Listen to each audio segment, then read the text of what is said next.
início à sessão. A sessão de hoje tem como tema, chama-se o abutre do Egito, o almocreve do cuco. Eu já vou explicar um bocadinho adiante porque é que tem esta designação e porque é que a sessão se chama assim. E é então, o tema desta sessão é esta ave que aqui está ilustrada, que é o abutre do Egito.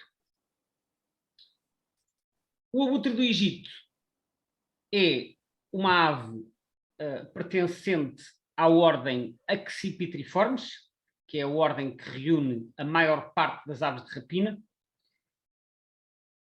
Tem o nome científico Neophron percnopterus e, em termos de comprimento, tem mais ou menos 60 a 70 centímetros. Comprimento, eu recordo, é a distância desde a ponta do bico até à ponta da cauda. Em termos de envergadura, tem estes valores, entre 155 e 180 centímetros, portanto, assim, entre 1,5 m e um pouco menos de 2 metros. É claramente menor que os outros abutres que temos em Portugal, portanto, muito mais pequeno, quer que o grifo, quer que o abutre preto. Em termos de envergadura, até fica, talvez, ligeiramente abaixo da envergadura da cegonha branca. Portanto, é uma ave presa de média dimensão, digamos assim, não é das maiores. Em termos de habitat, o abutre do Egito vive em zonas escarpadas, portanto, em zonas com arribas, onde normalmente constrói os seus ninhos. Tal como os outros abutres, alimenta-se em grande parte de cadáveres de animais, embora a sua dieta inclua outros elementos, por exemplo, lixo orgânico.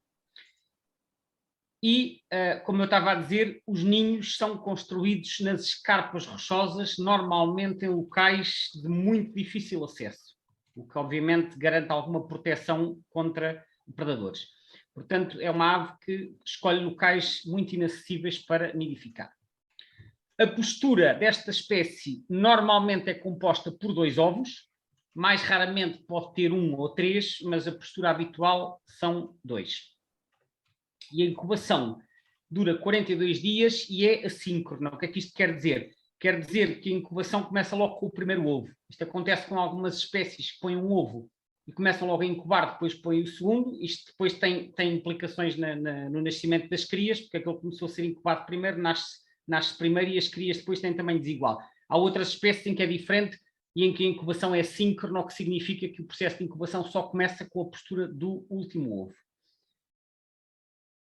Bom, vamos falar um pouco da identificação. O abutre do Egito tem este aspecto. Há aqui duas características que saltam logo à vista. A primeira, que é talvez a mais evidente, é esta face amarela despida de penas, como podem ver. Ele tem penas no pescoço e até na nuca, mas não tem penas na face. Há outras espécies de abutres que também partilham esta característica de não ter penas na face ou até na cabeça toda. Isto tem a ver com a alimentação. Uma ave que se alimenta de cadáveres, se tivesse penas na face, aquilo rapidamente poderiam começar a entrar em degradação devido ao contacto com a matéria de que se alimentam e, portanto, a maioria dos abutres tem realmente esta característica de ter a face ou até uma grande parte da cabeça despida. E depois, em termos de coloração, eles ao longe parecem brancos, mas quando vistos mais de perto ou em fotos bem iluminadas, podemos ver que é aquilo que eu chamo um branco sujo, assim, um branco misturado com tons de bege e de castanhos. Não é um branco puro, como por exemplo, certas espécies de garças que são mesmo brancas. Não, o abutre do Egito tem este branco acastanhado. Este é o aspecto, então, de um adulto quando está pousado. Portanto, face amarela sem penas, como se pode ver aqui, e o corpo com este tom de branco sujo. Em voo tem este aspecto que nós podemos ver aqui. A principal característica que se reconhece ao longe é este contraste entre branco e preto. O preto são estas penas de voo, são as penas que permitem o voo, portanto são as primárias e as secundárias, normalmente chamam-se as penas de voo, sendo que as primárias são as 10 exteriores e as restantes são as secundárias. E depois o resto do corpo é branco sujo e aqui as coberturas são branco menos sujo. Portanto, corpo claro, mas não totalmente branco, como se pode ver. Corpo assim claro, meio acastanhado. As asas pretas e brancas, sendo pretas nas penas de voo e brancas nas coberturas. E depois uma característica que também ajuda à identificação desta espécie é a cauda pontiaguda ou em forma de cunha. Portanto, a cauda é relativamente comprida e em cunha. Este pormenor é importante para distinguir de outras aves que tenham um padrão semelhante, como, por exemplo, a águia calçada. A águia calçada é mais pequena, mas também tem este contraste entre branco e preto, só que a águia calçada não tem a cauda em cunha, tem a cauda retangular, portanto, mais quadrada na extremidade. O abutre do Egito tem a cauda em cunha e isto é uma característica que ajuda sempre a identificação. Notem que também se vê em voo a face amarela. Claro que se a ave estiver muito longe, esta característica pode ser difícil de reconhecer, mas quando passa mais perto, ou mais uma vez em fotos bem iluminadas, é possível reconhecer, e isto é uma característica que também ajuda à identificação, naturalmente. Novamente uma foto em voo, mas agora visto por cima. E aqui, o que é que nós vemos? Mais uma vez a face amarela, vê-se aqui muitíssimo bem. Por cima, novamente aqueles tons de branco misturado com castanho, dando o tal aspecto branco sujo. Ao longe pode parecer branco, mas nunca é um branco muito puro. Portanto, podemos ver novamente então a face amarelada, está aqui. E as asas pretas nas penas de voo, mas não tão contrastadas como na face inferior. E depois estes tons de branco sujo. E, novamente, a cauda comprida em forma de cunha, por causa das penas centrais mais longas, podemos ver aqui também, é uma das características que ajuda a identificar esta espécie, mesmo em silhueta, é então a forma da cauda. Aqui está ela. Agora, aquilo era um adulto, tanto por baixo como por cima, agora vamos ver aqui uma foto de um juvenil. O juvenil tem uma cor completamente diferente, é principalmente acastanhado, embora aqui com misturas de penas mais escuras e penas mais claras, mas tem um tom muito mais escuro que o adulto, mas a cauda em cunha, mais uma vez, é a principal característica para identificar, porque não há mais nenhuma espécie de ave de rapina regular em Portugal que tenha a cauda com esta forma. Portanto, corpo escuro, como podem ver, asas escuras, a face ainda não é amarelada, é assim, tem este tom mais claro, mas não tem ainda os tons do adulto. Asas escuras também, e a cauda comprida e em forma de cunha. Pode ser um bocadinho mais arredondado ou menos, dependendo do estado em que tiver a muda, mas tem sempre esta característica. Portanto, isto é então a identificação em voo do juvenil. Agora que já apresentamos a espécie, vamos fazer aqui uma nota sobre esta expressão tão curiosa, almocreve do cuco. O que é que isto quer dizer?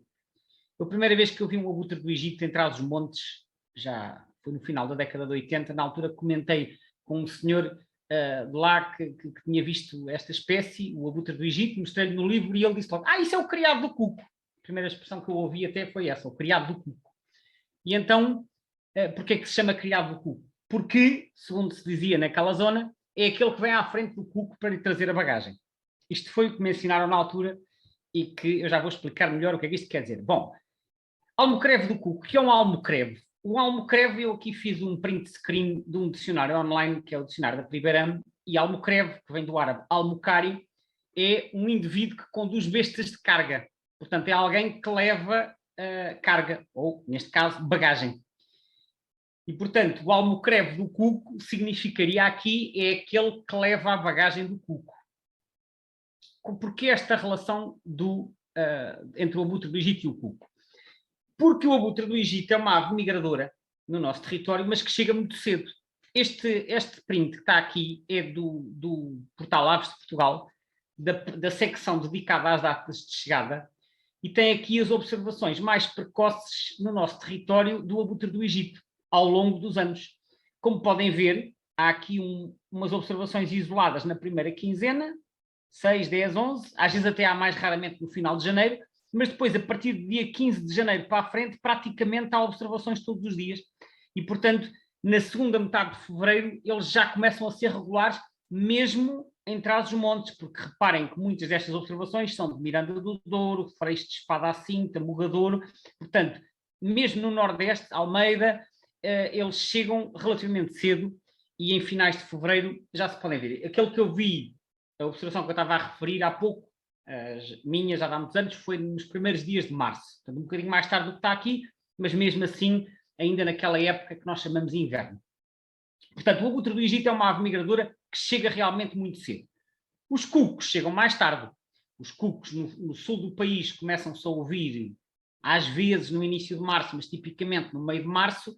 No norte do país só mesmo praticamente fins de março e início de abril. Portanto, para as pessoas que conhecem as aves do campo e que sabem reconhecer e aperceber-se quando é que as aves migradoras chegam, o abutre do Egito chega finais de fevereiro, início de março, o cuco chega uma vez mais tarde. E então as pessoas que começaram a observar essas coisas, a certa altura alguém terá inventado esta piada de que o abutre do Egito vem à frente do cuco, traz-lhe a bagagem, que é para quando o cuco chegar já cá tem a bagagem antes. Isto obviamente é apenas uma forma de nós nos lembrarmos que o abutre do Egito chega primeiro e o cuco chega depois. Só que criou-se realmente esta associação de ideias que é muito engraçada, e a expressão o criado do cuco ou o almocreve do cuco perdura até hoje e tem então este significado de dizer que o abutre do Egito é uma ave migradora, chega tão cedo que até chega antes do cuco. E pronto, passamos então agora a outra questão que eu também costumo apresentar nestas sessões sobre uma espécie, que é a parte do estatuto de conservação. Eu ponho aqui a ficha da espécie que está no site da BirdLife International, que tem aqui os estatutos de conservação, e podemos ver que o abutre do Egito está nesta categoria, EN, que significa endangered, portanto ele está em perigo.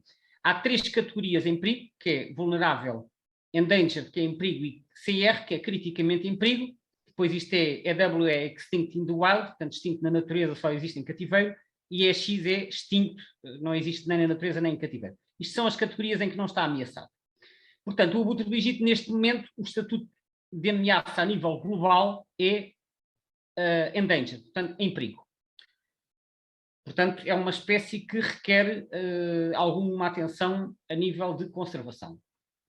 Mas também é importante referir que até 2007 esta espécie estava com o estatuto Least Concerned, que em português se chama pouco preocupante. Portanto, em 2007, até 2007 ele estava pouco preocupante, e depois a IUCN, que é quem atribui estes estatutos, que é a União Internacional para a Conservação da Natureza, reviu o estatuto, mas avançou 3 casas, digamos assim, avançou 3 degraus e passou diretamente de Least Concern para Endangered. Portanto, a reavaliação que foi feita permitiu concluir que esta espécie devia ser reavaliada, devia ter o estatuto revisto, quer dizer, mas avançou-se logo 3 passos, o que significa que se considerou que a situação é realmente bastante preocupante. Portanto, o abutre do Egito está atualmente em perigo. Há também o estatuto na Europa, este é atribuído pela IUCN, mas há um livro que está online também, que é o livro vermelho da Europa, em que são atribuídos estatutos quer para a Europa enquanto continente, quer para a União Europeia, e o estatuto na Europa é também em perigo. Também é atribuído para a IUCN, mas isto é um estatuto regional, digamos, não é o estatuto mundial. Este de cima é o estatuto mundial, portanto ele está em perigo para o planeta como um todo e está em perigo mesmo quando consideramos só a Europa. O estatuto em Portugal é atribuído pelo ICNF através de uma publicação que é o Livro Vermelho. A última edição foi em 2005, está agora a ser preparado um novo, mas enquanto não sai o novo, o estatuto que se aplica é o estatuto do Livro Vermelho de 2005 e que é também em perigo. Portanto, esta espécie tem um estatuto de conservação bastante desfavorável, quer a nível mundial, quer na Europa, quer em Portugal. Vamos ver um pouco a geografia desta espécie. Este mapa foi retirado também do site da BirdLife e tem aqui vários códigos de cores. Como podem ver, é uma ave que só se distribui pelo Velho Mundo, portanto não ocorrem na América, eles ocorrem na Ásia, na Europa e em África. Temos aqui várias manchas coloridas que eu vou ajudar a interpretar. Para começar, as zonas a verde escuro são as zonas onde ocorre durante todo o ano. E vemos aqui uma grande parte da África, nem é bem da África subsaariana, porque isto entra quase aqui pelo Saara, é aquela faixa que muitas vezes se designa como Sahel. Portanto, aqui entre a zona entre o Saara e o Sahel é a zona onde eles podem ser observados durante todo o ano. Depois também na Península Arábica, aqui na Arábia Saudita e noutros países circundantes, e no subcontinente indiano. Portanto, isto é a zona onde eles ocorrem todo o ano. As zonas a amarelo são as zonas onde está presente durante a época dos ninhos, ou seja, onde nidifica, porque esta ave, como eu disse há pouco, é uma ave migradora. E então as zonas a amarelo apanham uma grande parte do Norte de África, certas zonas do sul da Europa, aqui Península Ibérica, França, um pouco nos Balcãs, Turquia e depois pela Ásia dentro, Irão, Afeganistão e outros países à volta. E as zonas azul são as zonas de invernada, portanto, há populações residentes aqui em África e na Índia e no Médio Oriente, e há populações migradoras que estão presentes na Ásia, na Europa e no Norte de África e que migram para zonas mais a sul. O verde claro são regiões onde aparece apenas em passagem migratória, portanto não nidifica, mas como é uma ave migradora, eles têm que passar por algum lado, atravessam estas regiões. As zonas a vermelho são zonas onde havia, no passado, está aqui, extinct, portanto são zonas onde havia e deixou de haver como nidificante. Temos aqui alguns países dos Balcãs, que penso assim, a olho, já vamos ver o mapa mais em detalhe, mas deve ser aqui na zona da Croácia, depois aqui na Ucrânia, e também há zonas em África onde havia, deixou de haver. E depois, o cor-de-rosa é onde se pensa que esteja extinto. Possibly extinct, não existe muito bem a certeza. Portanto, na África Austral também haveria e terá desaparecido. Vamos fazer zoom aqui para a Europa para vermos melhor. E então podemos ver aqui várias manchas amarelas em Espanha e em Portugal, o norte da África, como eu já falei, Turquia, sul de França, e depois cá estão as manchas vermelhas das zonas onde desapareceu, que então será Croácia, Sérvia, aqui a Bósnia, talvez a Albânia e depois Moldávia e a Ucrânia. Portanto, a leste, sobretudo, houve aqui várias zonas em que a espécie terá diminuído e desaparecido de várias regiões. Vemos então ainda manchas amarelas bastante extensas na Turquia, em Espanha e depois manchas menores em vários outros países. Vamos fazer zoom para a Península Ibérica. E o que nós vemos na Península Ibérica é isto. Temos aqui uma grande mancha bastante extensa que apanha toda a Cordilheira Cantábrica até aos Pirineus, e depois também aqui uma vasta zona aqui em Aragão e Castela e Leão, que apanha o sistema ibérico, o Val do Ebro, tem aqui uma mancha que é a principal mancha da área de distribuição. Depois temos uma mancha que apanha aqui o Douro Internacional, quer do lado português, quer do lado espanhol, portanto corresponde ao Nordeste Transmontano e certas zonas da Beira Alta.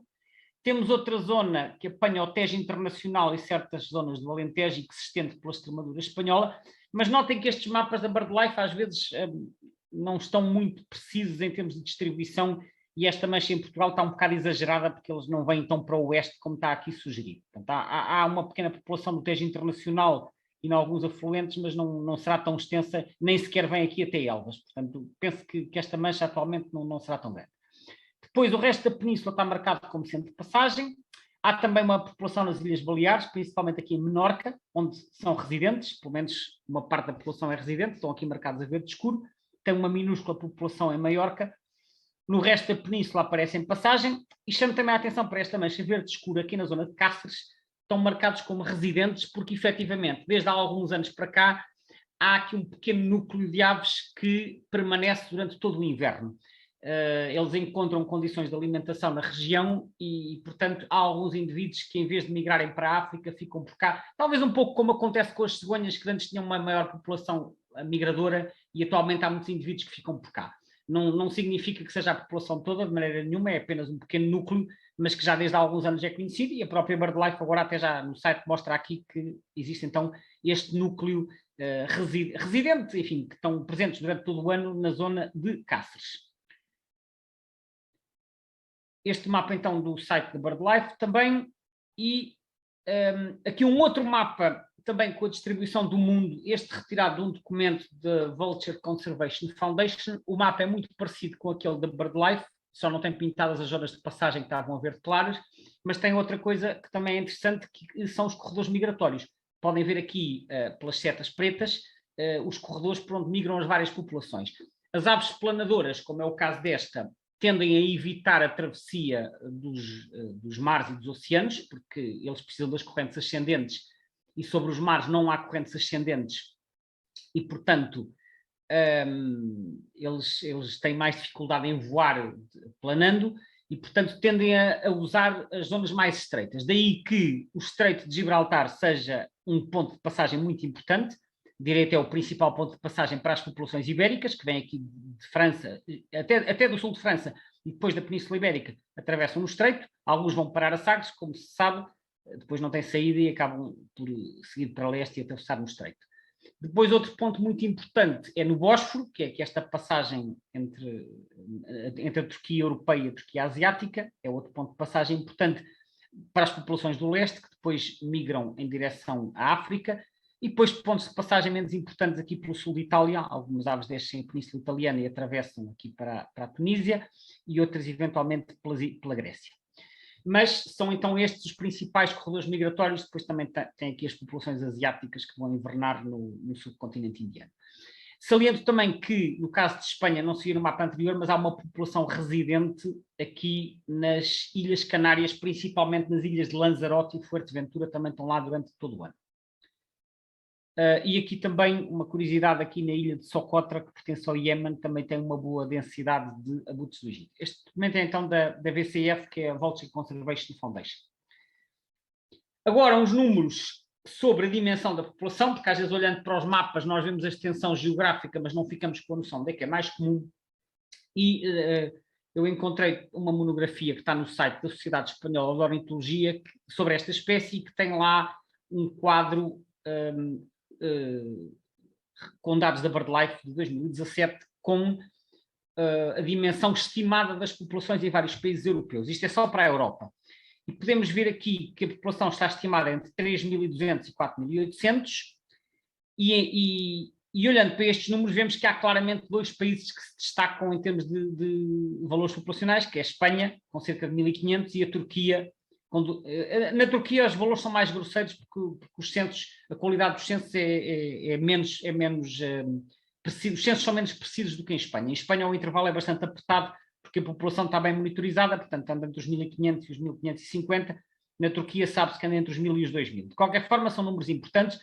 Podemos ver que a população turca, tomando como referência o valor máximo, são 41% da população europeia.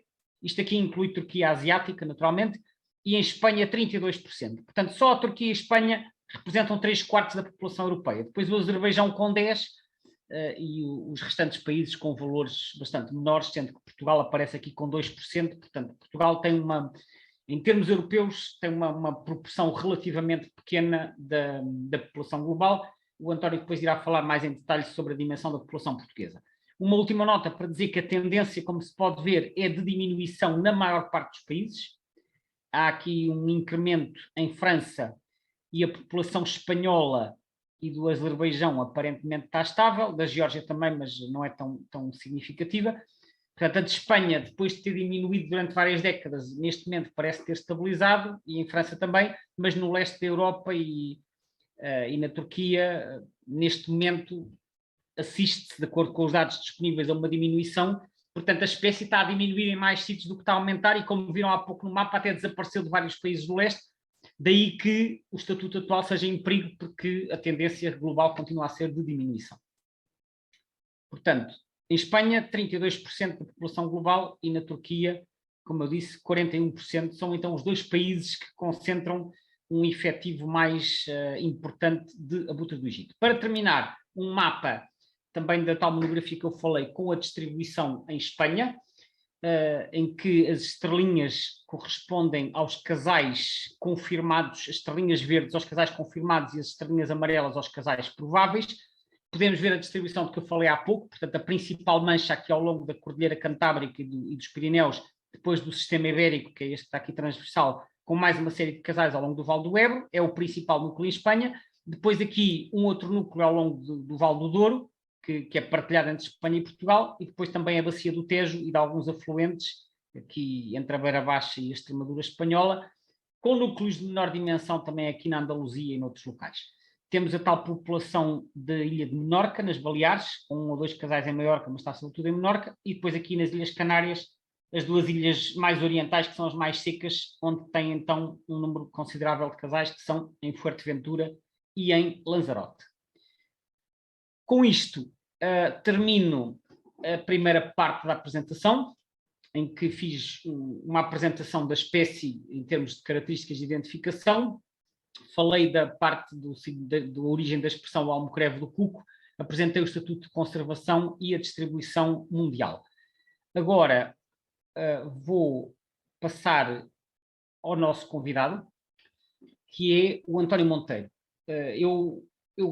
Quando o abutre do Egito foi uma das espécies mais indicadas pelas pessoas que responderam ao inquérito, eu de imediato pensei que gostaria de ter aqui o António a falar do abutre do Egito, porque eu conheço o António quase há 30 anos e tenho consciência que é das pessoas neste país que mais sabe sobre esta espécie, principalmente sobre a população do Nordeste, que é a população mais importante do nosso país e, portanto, fico muito contente que possamos contar hoje aqui com a presença do António. O António é biólogo, realizou o seu estágio de licenciatura em Biologia precisamente no abutre do Egito, portanto, começou desde essa altura a estudar esta espécie. Além disso, é mestre em Biologia e tem também uma licenciatura em Engenharia Florestal.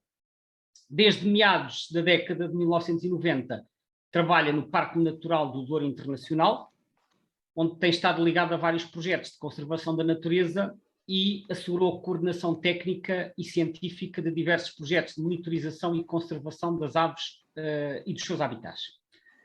O António é sócio fundador e já foi presidente da Associação de Proprietários de Pombais Tradicionais do Nordeste e da Associação de Transhumância e Natureza, que incluiu a criação da área protegida da área protegida privada, aliás, que é a única área protegida privada em Portugal, da Faia Brava, em 2010. E é também sócio fundador da AEPGA, que é a Associação para Estudo e Proteção do Gado Asinino. António. E da SPEA também, já agora, Gonçalo. E da SPEA, muito bem. António, bem-vindo, obrigado por teres aceitado o convite para vires falar aqui sobre o abutre do Egito e para partilhares um pouco os teus conhecimentos e nos explicares melhor qual é a situação da espécie em Portugal. Obrigado imenso pelo teu convite e por te lembrares de mim para este tema, que eu sei que te é muito caro também, porque é uma espécie que te atrai e te fascina há muito tempo, também tenho essa ideia, e compreendo isso perfeitamente porque, de facto, eu também tenho vivido fascinado por esta espécie desde que a conheci, alguns no final dos anos 80, e que depois, mais tarde, tive o privilégio de poder estudar e até incluí-la no meu estágio de licenciatura, ser o tema principal do estágio de licenciatura em Biologia. Portanto, eu vou passar a partilha do ecrã. Ver se acerto com o PowerPoint certo. Eu vou estar aqui a gerir dois, porque um tem texto e o outro tem só imagens. Vou levá-lo aqui neste ecrã. Ok, já vai. Pronto, então eu vou fazer a continuação do abutre do Egito, o almocreve do cuco. Portanto, esta espécie de abutre, cabe-me a mim agora falar destes tópicos: situação em Portugal, passado e presente, alimentação, nidificação, ameaças, problemática de conservação. Acabei por incluir mais alguns, estes tinham sido até os que o Gonçalo me tinha indicado, não é? E eu acabei por incluir mais alguns, mas não os coloquei aqui. Portanto, em primeiro lugar, queria vos dizer, de facto, considero que é uma espécie peculiar, porque, essencialmente, porque tem aspectos da sua biologia e ecologia que são algo diferentes, por exemplo, da maioria dos abutres, nomeadamente dos abutres europeus, e que condicionam particularmente um bocadinho a compreensão da sua presença em Portugal e da sua relação com as comunidades rurais, nomeadamente rurais, e com a sua evolução e com a sua problemática de conservação. E eu queria destacar algumas dessas peculiaridades. De facto, o abutre do Egito, para além dos muitos nomes, e vou correr um pouco os nomes que ele tem, um bocadinho fruto da relação com o homem e dos aspectos etnológicos que gera, não é? Junto das diversas comunidades humanas, ao longo desta vastíssima área de distribuição. Portanto, eu trago aqui o abutre do Egito, em primeiro lugar, este nome originário do seu fator, sua biologia migratória, não é? Uma espécie que se movimenta entre a Europa e a Ásia, e de facto a referência, nomeadamente, eu trouxe esta imagem que encontrei gratuitamente na internet, de uma representação de um abutre do Egito, num painel egípcio. Um pouco poderá ter sido este tipo de informação que motivou os taxonomistas, os biólogos que lhe deram o nome, aqui em Portugal e pelo menos em França. Tem esta referência a abutre do Egito, referente ao seu aspecto migratório. É a única espécie de abutres europeus ou do Paleártico que é migratório, e de facto o próprio nome, este nome que se adotou já há muitos anos e que entretanto foi alterado para britânico mais recentemente, mas portanto faz essa menção ao facto de ser migratório. Nesse aspecto é diferente dos outros. É também diferente, é uma espécie, é o abutre sábio também, como o Félix Rodrigues Lafuente lhe chamou, e tem um episódio que está acessível na internet, no YouTube, podem ver, de onde eu retirei estas imagens, onde ele fala sobre todos estes aspectos dele de ser uma das poucas aves que utiliza ferramentas ou utensílios, neste caso para quebrar ossos ou conchas. Portanto, é engraçado também, de facto, as pessoas apelidarem de abutre sábio. Portanto, há aqui um aspecto também de salientar sobre a sua relação com os alimentos. Ela é capaz, de facto, de encontrar soluções onde outras espécies não encontram. E trouxe também aquela imagem de algures da Índia, também de dois abutres do Egito, que à volta de 100 anos frequentavam um templo hindu. Portanto, aqui estas imagens do fundo Amigos de Albuitre, com os britânicos aqui ativamente a quebrarem ovos, penso que até de galinha. Portanto, esta será uma situação. Agora, passando também para outro nome, eu queria correr aqui 2 ou 3 nomes que acho importantes para fazer uma espécie de introdução e passar depois para os aspectos mais da sua situação em Portugal e da sua biologia. E achei engraçado e trouxe que em Saiago, ali encostada a Miranda do Douro, uma comarca natural dentro da província de Zamora, onde a espécie também é bem conhecida. Ele é denominado por alguns pastores como o moço da primavera. Alude também ao aspecto migratório, tal como o almocreve do cuco, ou o fateiro do cuco, ou o fato do cuco, ou o criado do cuco, nos nomes que o Gonçalo também já trouxe. Portanto, mas ali dão-lhe um nome particularmente feliz, a meu ver, que é o moço da primavera. Ele, de facto, anuncia, e para estes povos aqui do centro da Meseta, ao fim e ao cabo da Península Ibérica, esta silhueta branca e preta, também outra característica diferente do resto dos abutres, já também falarei disso, mas é esta silhueta alegre e, de certa forma,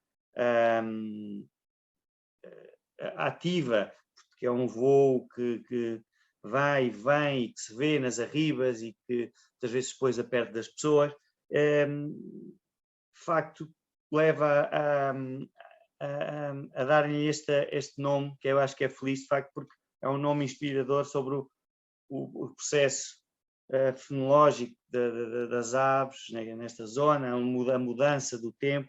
Eles aqui, em geral, nesta zona do Douro Internacional, Arribas do Douro, chamando de forma mais abrangente, para incluir também os Arribes del Duero, onde falarei à frente, é uma das áreas mais importantes do mundo em termos de densidade, concentração desta espécie. Chega em finais de fevereiro, princípios de março, e de facto anuncia ali a primavera. Achei muito engraçada esta referência que o Vítor Casas, um amigo biólogo que vive há muitos anos ali também na zona de Salamanca e Zamora, foi ele que me transmitiu este nome. Mas o abutre do Egito, ou britango, ou almocreve do cuco, ou moço da primavera, também tem outros nomes que aludem a outros aspectos da sua biologia. De facto, por exemplo, em grande parte de Trás-os-Montes, nomeadamente mais a norte, Miranda do Douro, e neste caso em Lagoaça, que é Freixo de Espada à Cinta, Concelho de Freixo de Espada à Cinta, mas um pouco o princípio do Planalto Mirandês, é ali um bocadinho já a transição entre a terra fria transmontana e a terra quente.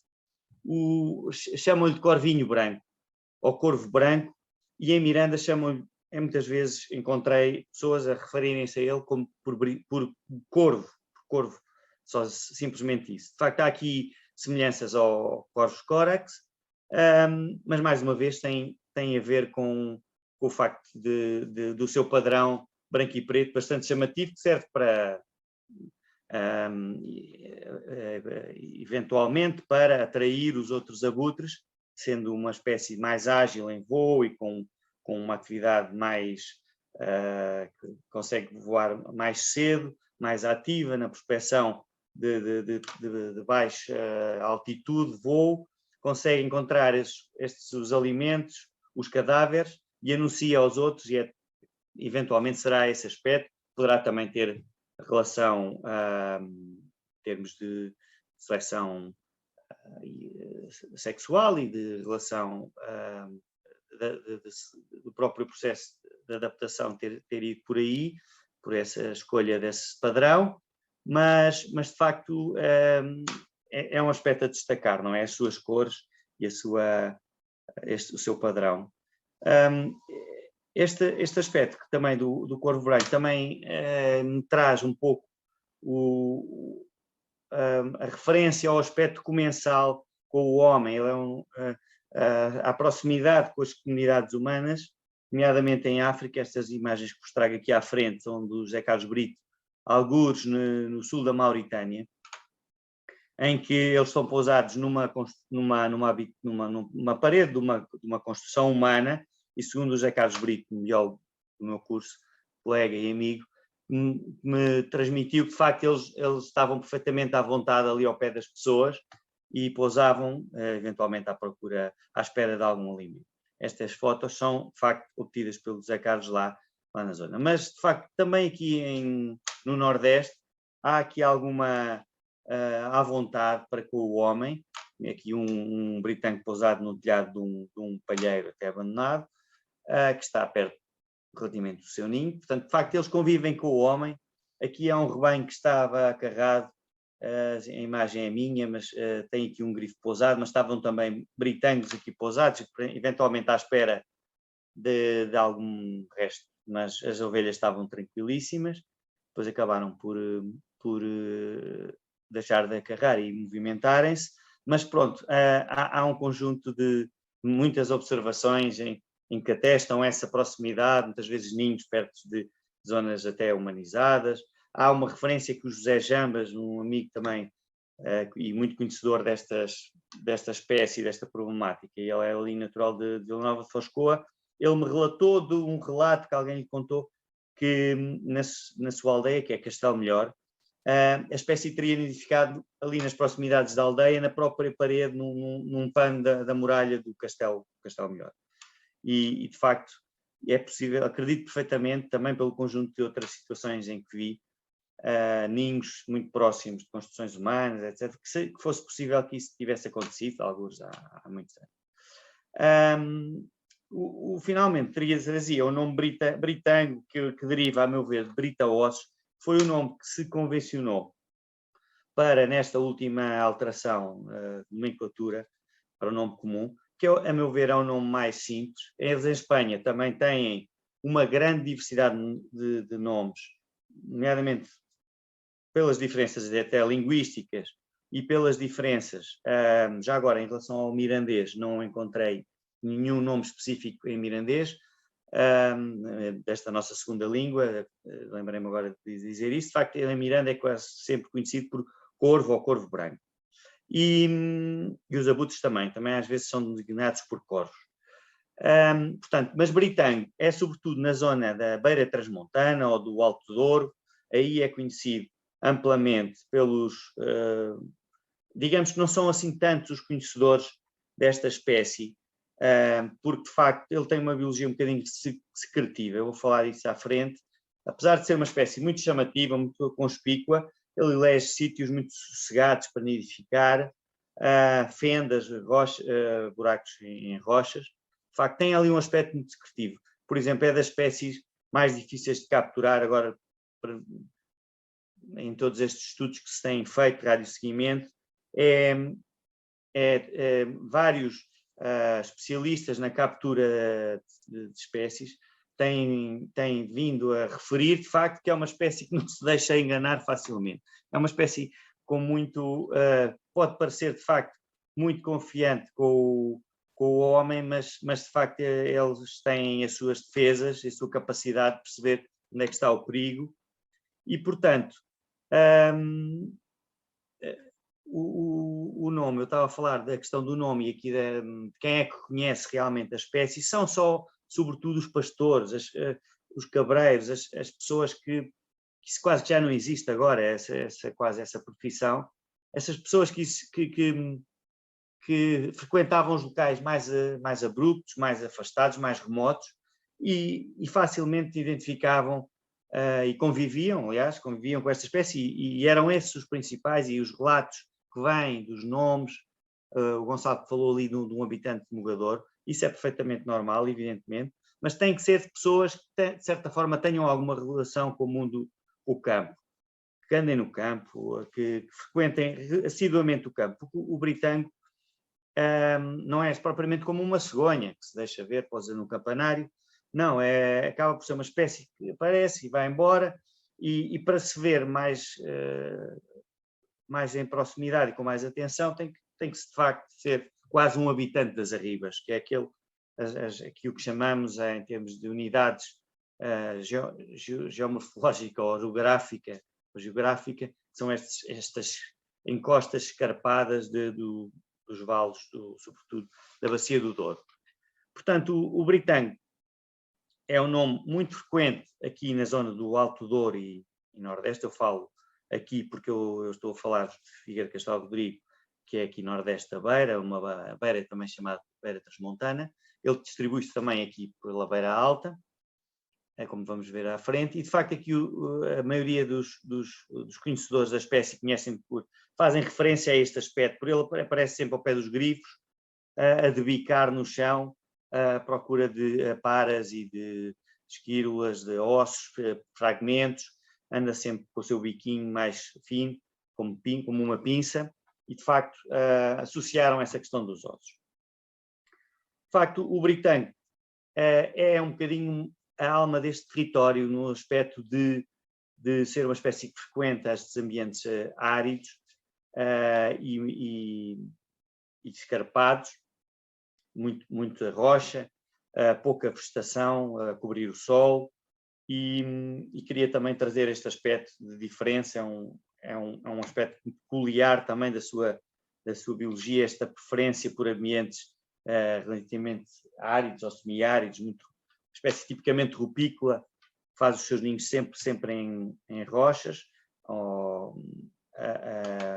quase cavernícola, que eu também irei falar à frente. Aqui algumas imagens dos seus ambientes preferenciais. Quando virem assim imagens desfocadas como estas, são evidentemente, são as minhas imagens, sempre não sou um fotógrafo brilhante, mas vou sempre tentando, quando estou na altura certa, no momento certo, fazer a fotografia. Neste caso, esta ave estava a 10, 15 metros de mim, então eu estava dentro do carro e ela deixou-se fotografar. Foi no princípio da migração, quando eles chegam. Bem, por tudo isso e muito mais, é uma espécie peculiar, é uma espécie emblemática, é uma espécie com uma potência para ser usada em educação ambiental, em comunicação.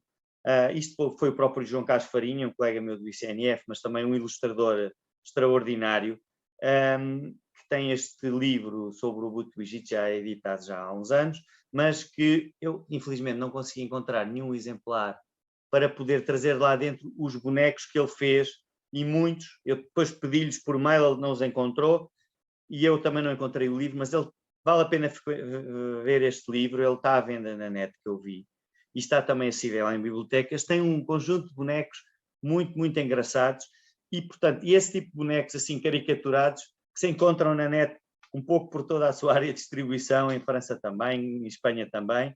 Portanto, é uma espécie diferente, é isso que eu vos queria trazer nesta pequeno briefing, e não é por acaso que, por exemplo, foi escolhido para símbolo dos dois parques naturais, em 98 do Douro Internacional e em 2002 na Ribes, o Parque Natural da Ribes del Duero, classificado pela Junta de Castelo e Leão.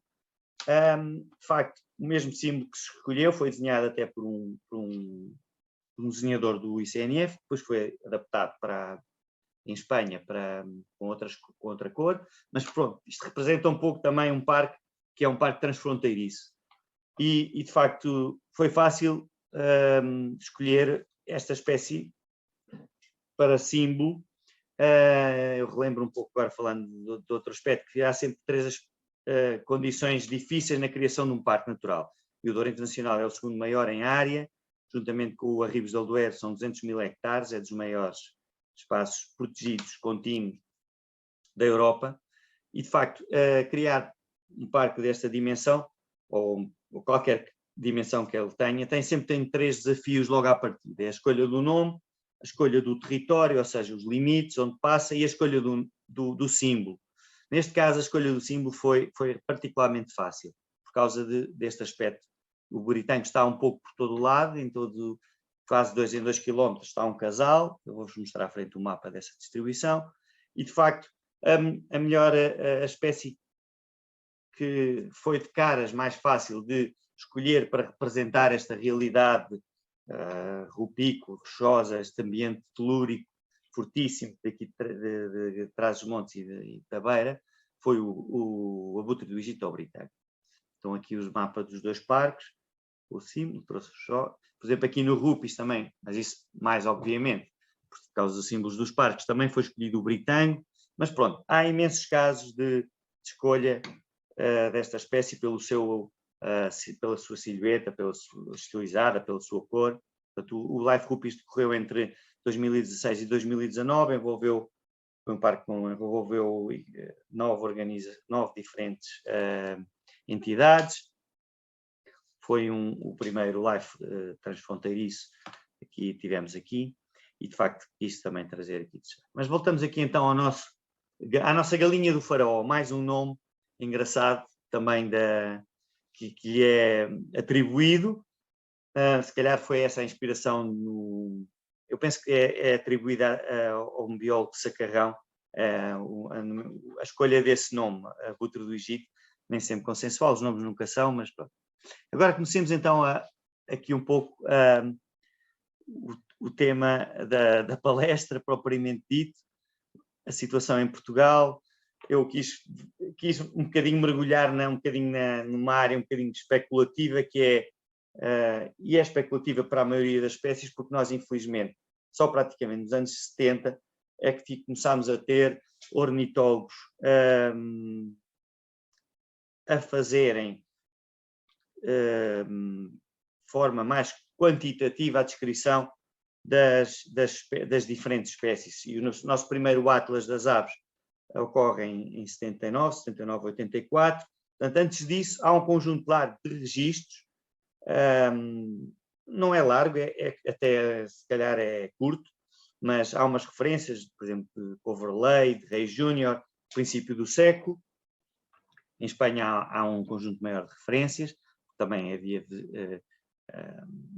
uma maior tradição nesta área da biologia, da ornitologia, aliás, e de facto o que quis trazer neste slide é um bocadinho especulativo.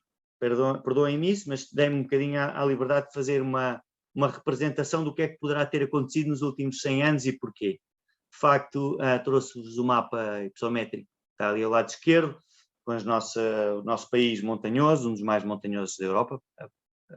Posso-vos dizer, com base também em estatística, pode às vezes não parecer, sobretudo quem vive e quem conhece o Alentejo, as vastas planícies do Alentejo, mas de facto temos um centro e um norte bastante, não de altas montanhas, mas bastante enrugado, e a distribuição estaria com certeza relacionada com isso, tal como os outros abutres.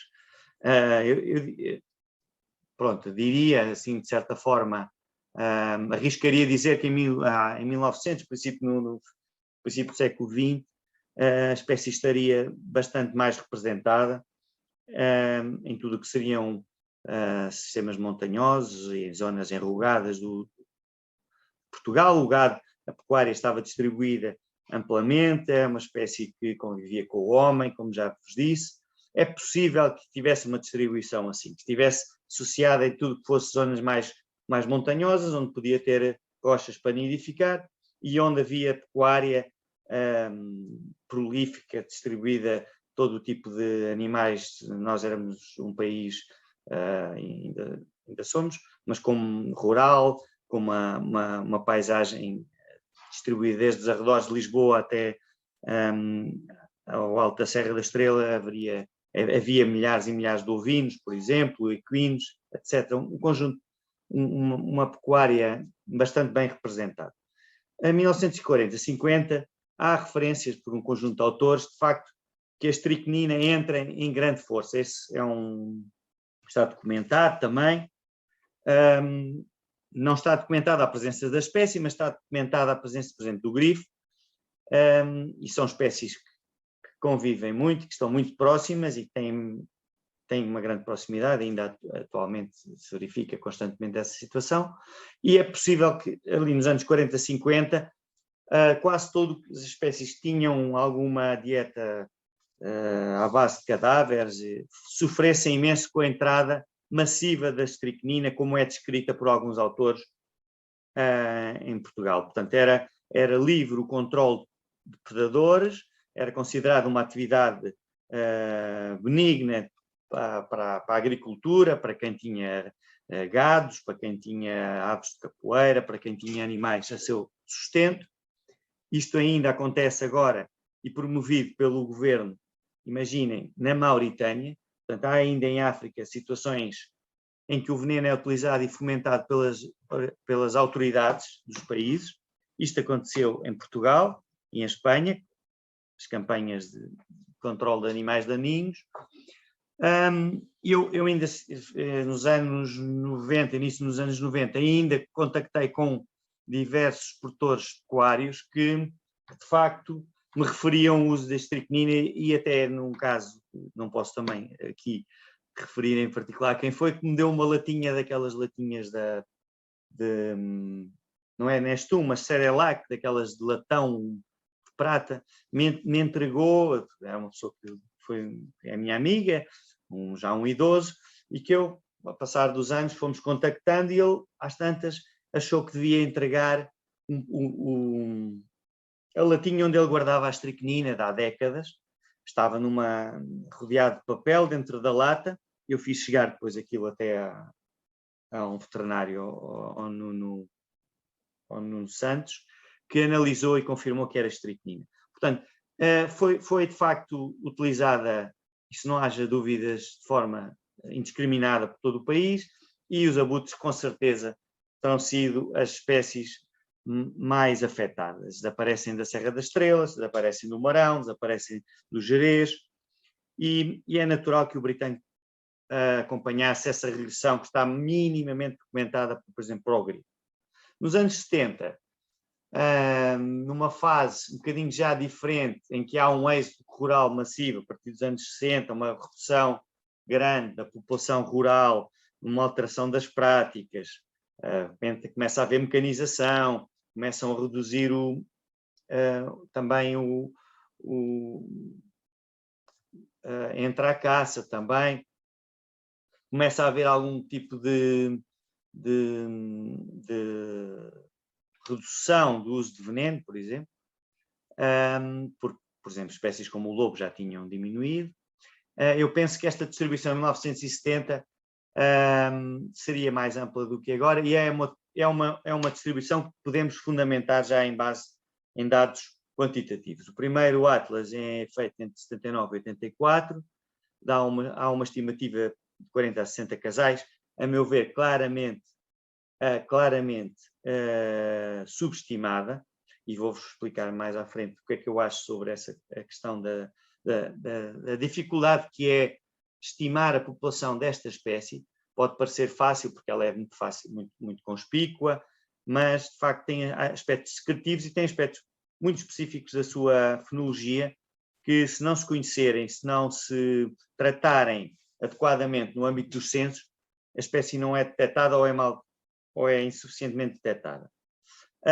Entre 97 e 2000, há um primeiro censo nacional da espécie, no âmbito do segundo Atlas das Aves, e dá uma estimativa de 83 casais. Estes 83 casais são 83 casais com ninho fisicamente em Portugal, a que devemos somar cerca de 30 casais que frequentam a fronteira, tanto do Douro como do Tejo, mas sobretudo no Douro, que é um cânion apertado e que as aves tanto podem nidificar um ano na encosta portuguesa como no ano a seguir na encosta espanhola, portanto é o mesmo casal, são casais transfronteiriços, mas para efeitos de contabilização por país houve necessidade de fazer este esforço, até porque foi o primeiro censo e único, infelizmente, integrado da espécie, e de facto houve esse esforço de separar, e separaram-se por ninhos para não haver uma contabilização, uma subestimação. Portanto, podemos considerar que a população em 2000 seria ao redor de 100 casais em Portugal. Neste momento, em 2021, isto são só estimativas, é em parte especulativo. O que vos vou dizer, a espécie reduziu, por um conjunto de razões, tentarei falar à frente, reduziu e desapareceu, por exemplo, já tinha, esqueci-me de vos dizer, e ainda vou falar disso, tinha entretanto desaparecido nos anos 90 da bacia do Guadiana, nesta zona sul, portanto aqui ainda estava 3 pontos confirmados, por exemplo, no primeiro Atlas, aqui desaparece, aqui continua desaparecida, mas há uma rarefação em alguns setores, nomeadamente no Tejo e afluentes, sobretudo nos setores de menor densidade, sobretudo, por exemplo, no Vale do Sabor, onde havia, certamente, era uma área extraordinária para o britânico, há 30 anos, com sossego, uma pecuária de percurso, áreas abertas, muito características do que esta espécie, do que associamos a esta espécie em termos de habitat, em termos de ecológico, e isso de facto houve uma rarefação em alguns locais, e agora eu trouxe esta estimativa, portanto, digamos, são dados não confirmados, podem ser 70, podem ser 80 casais, mas podem até ser menos, portanto há ali um 70, mais ou menos 10, a meu ver, que é o máximo que eu consigo chegar e com o risco de estar a cometer algum erro. Portanto, esta espécie é difícil de recensear e exige um esforço muito dirigido nas alturas certas, principalmente em março, quando chegam os casais. Eles são fortemente territoriais nessa altura, mas depois também começam alguns deles a falhar e começam a ter comportamentos um bocadinho diferentes do típica territorialidade dos casais que vão fazendo a criação. A população nacional distribui-se aqui, sobretudo no distrito de Bragança, estão 61 dos 83 casais, depois Castelo Branco e Guarda. Estes números estão um bocadinho subestimados por aquela questão que eu vos disse, não incluírem os casais fronteiriços, espanhóis, com ninho em Espanha, mas pronto. Neste primeiro censo e único ibérico da espécie, foi possível, trouxe-vos aqui mais por causa de falar aqui dos mapas, no distrito de Bragança distribuía-se, estamos a falar de dados de 97, no caso do Sabor, que foi recenseado em 97, e o Douro em 2000, porque já na altura, de facto, era difícil encontrar verbas para pagar este censo, tinha que ser feito com um conjunto relativamente vasto de colaboradores. Por exemplo, o grifo é uma espécie, a meu ver, muito mais fácil e muito mais barata de recensear. Esta é uma espécie que exige várias visitas aos territórios, especialmente na altura certa. E, portanto, aqui em Bragança estava no Sabor, estava nos dois afluentes do Sabor, aqui a norte, o Maçãs e o Angueira. Estava também no Douro Vinheteiro, ainda está. No caso da Guarda, distrito da Guarda, estava no Águeda Internacional, que faz parte também do Parque do Douro Internacional, estava na Ribeira da Guiar, ainda está, e estava no Coa, também haveria uma população de neste ano foi estimada em 7, mas houve anos em que houve confirmadamente 9 casais nesta zona. Depois temos aqui o Castelo Branco, com o sobretudo a maioria nos grandes vales, tal como para Bragança e Guarda, nos vales com escarpas maiores e nas zonas mais inacessíveis, mais sossego do Tejo Internacional, sobretudo o lado português, neste caso, ao contrário do Douro, em que a maioria dos casais está ao 50-50, né? Depende dos anos, lado espanhol. Aqui em Castelo Branco, no Tejo, está sobretudo no lado português. Está aqui o Eres, e aqui 2 casais no Severo, um casal, perdão, outro estava vazio. Portanto, mas este guia, este censo está consultável no site da CEO. Se procurarem primeiro censo ao Censo Nacional do Alimotes em 2000, ele está na internet. Portanto, a paisagem característica desta espécie, por exemplo, no Douro Internacional, são estas. Isto é uma das zonas de maior densidade, que é ali o troço, perto de Freixo de Espada à Cinta, a barragem de Saucelho. Aqui são um casal também nos xistos do Tejo Internacional, uma fotografia cedida pelo Samuel Infante. Aqui em Beja trouxe também a ficha que está lá nesse livro, que é um livro em papel, mas está em PDF no site que eu vos disse da CEL. É fácil de encontrar, basta meter no Google e encontram. Estão lá os outros 2 censos nacionais da espécie também espanhol, os censos espanhóis. O nosso censo está publicado também em artigo, se não me engano, do AIRO. Mais difícil de encontrar, tem que ir a uma biblioteca. Pronto, aqui em Beja, para referir, de facto, uma regressão acentuada, que está bem documentada, penso pelo Carlos Pacheco e também pelo Gonçalo Rosa, que nesta zona prospectavam a palma, esta zona, e de facto a extinção dá-se ali em 95, 96. Pronto, trouxe-vos esta ficha mais para falar um pouco do Alentejo. A distribuição desta espécie está intimamente ligada, ou não é por acaso, porque de facto a Rede Natura e as GPS foram desenhadas em parte pela distribuição desta espécie, mas mesmo assim há alguns casais fora de Rede Natura. Aqui no Douro Vinheteiro há uma concentração interessante, ainda se mantém, no Tua também, na bacia do Tua e no Coa. E há aqui um casal também que tem sido visto em alguns anos na zona norte da Serra da Estrela.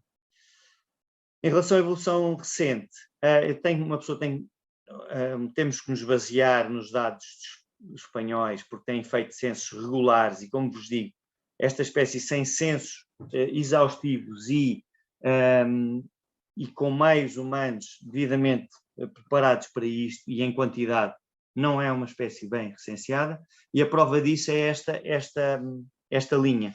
Dá um aumento da espécie ao longo dos anos. O primeiro censo em Espanha é feito em 87, com muito poucos meios, ainda não havia ornitólogos e é uma espécie que se distribui em zonas remotas, portanto é sempre difícil e custoso, até em termos logísticos e financeiros, levar muita prospecção a esta zona, e o que nos traz esta linha, para mim, é profundamente enganadora. Eu acho que está a ver é exatamente o oposto do que se verifica aqui. Não é um aumento, é um decréscimo. O que acontece é que nestes primeiros anos, provavelmente a espécie estava subestimada, porque passavam despercebidos, se calhar, 20, 30% da população. Isto não sou eu a dizê-lo, está escrito por outros autores que lidam com a espécie, e isto não é depreciar o trabalho feito nestes censos, e posso-vos dizer que esse erro de subestimação eu o fiz durante alguns anos no início, até compreender de facto que se trata de uma espécie especial e que é difícil em termos de censo. Portanto, esta curva é enganadora. Eu penso que a situação, isto são dados de 2018, dão uma regressão em Espanha, não estou a falar de Portugal, só de Espanha, que são os dados disponíveis, quantitativos, dão regressão nos núcleos de maior densidade. Estão a ver aqui declive em, por exemplo, Aragão, Navarra, Burgos, Salamanca também, que tem uma densidade elevada, Castres, por exemplo, e vê-se de facto que estes núcleos mais populosos têm tido alguma diminuição. Há este mapa no site da VCF, num documento da VCF, que distribui um bocadinho. Há de facto tendências diferentes na Península Ibérica. Esta população que vos tenho estado a falar, sobretudo, que é a que eu conheço melhor aqui no Nordeste de Portugal, é a Ribas do Duero, está a sentir uma certa regressão, para aí 20% nos últimos 10, 20 anos. E há núcleos que estão estáveis e há outros que estão até em aumento. São populações de menor densidade, onde se tem verificado esse aumento. Aqui nas Canárias, por exemplo, houve um aumento quase espetacular da espécie, mas devido a programas ativos de conservação, nomeadamente correção de linhas elétricas, que era uma das causas de mortalidade, e houve um projeto específico.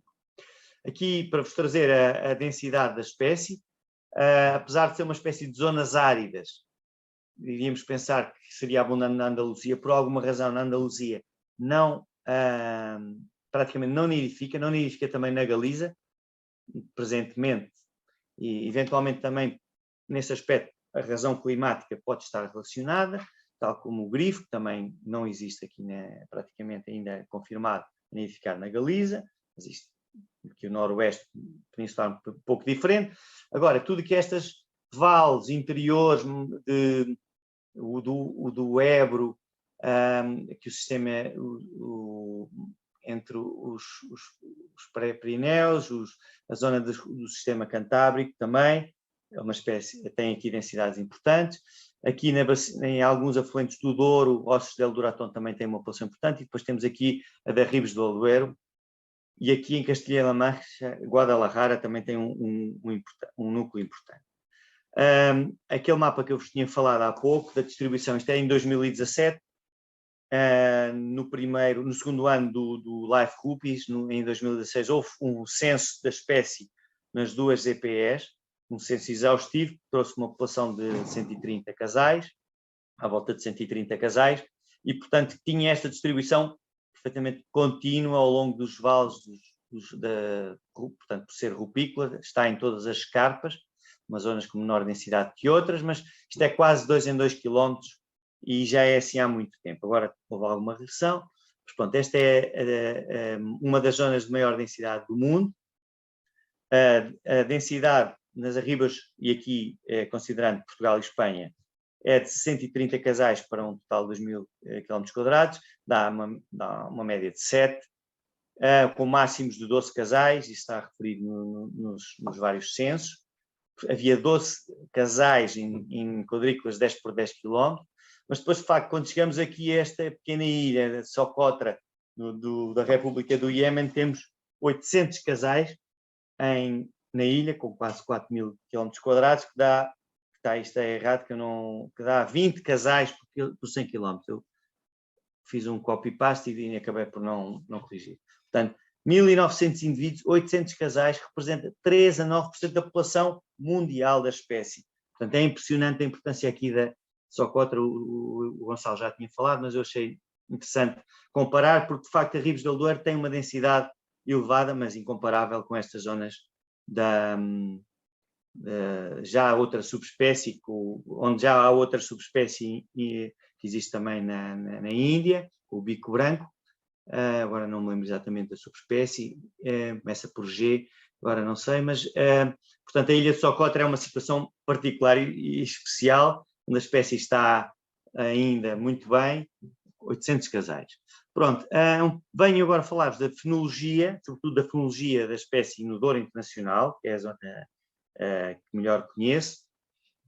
Há aqui diferenças, evidentemente, por exemplo, em relação ao Tejo Internacional, quase um desfazamento de alguns 15 dias, portanto, mas temos as chegadas migratórias em fevereiro, as posturas depois, os nascimentos e uns primeiros voos muito, muito tardios, que eu até acho que nos últimos anos têm vindo a tornar-se ainda mais tardios por alguma razão desconhecida, e vamos falar de facto que é uma das espécies que em termos de problemática de conservação, o José Pedro Tavares diretor da VCF, refere claramente, e está nos documentos da VCF, da Vulture Conservation Foundation, que é o abutre que está em regressão, ou a única espécie que está com um estatuto desfavorável em termos de conservação, em termos de tendência, na Europa e até no Paleártico,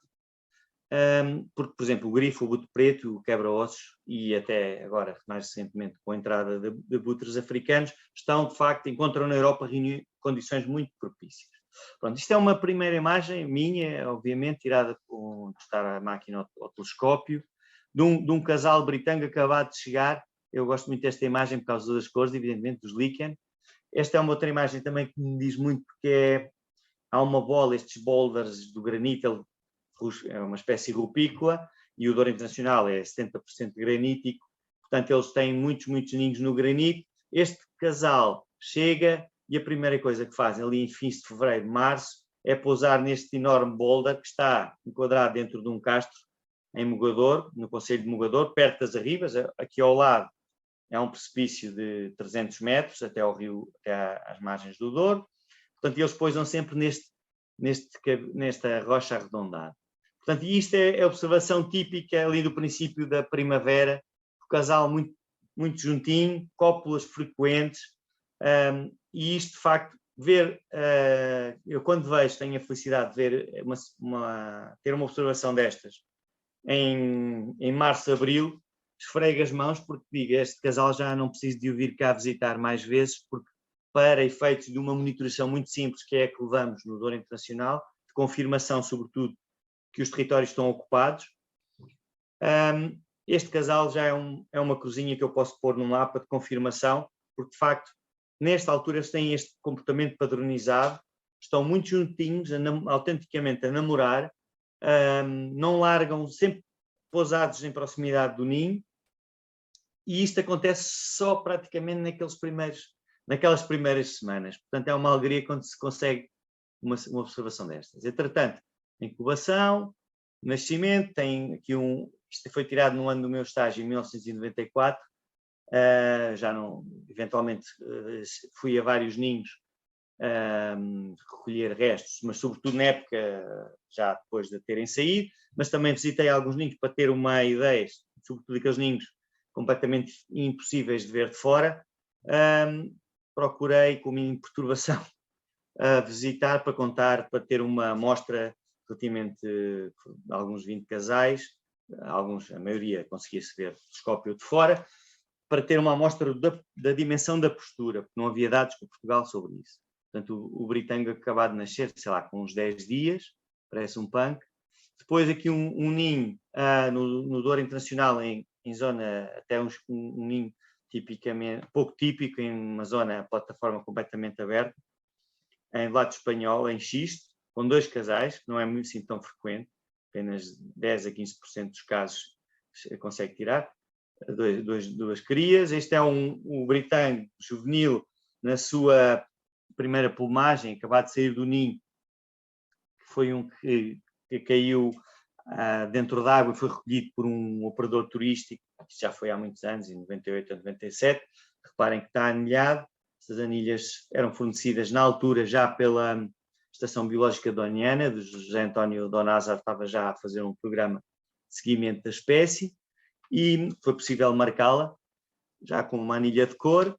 E depois aqui o fim do processo de fenologia, as concentrações pré-migratórias, que durante muitos anos não tínhamos pouca informação, e foi graças ao programa RUPIS, de certa forma, conseguimos encontrar pelo menos 2, e esta é a mais importante, é na zona sul do Parque do Douro Internacional, uma zona em que se chegam a concentrar 40 aves de várias idades, em setembro, e que se prolonga quase até fins de setembro a sua permanência neste local.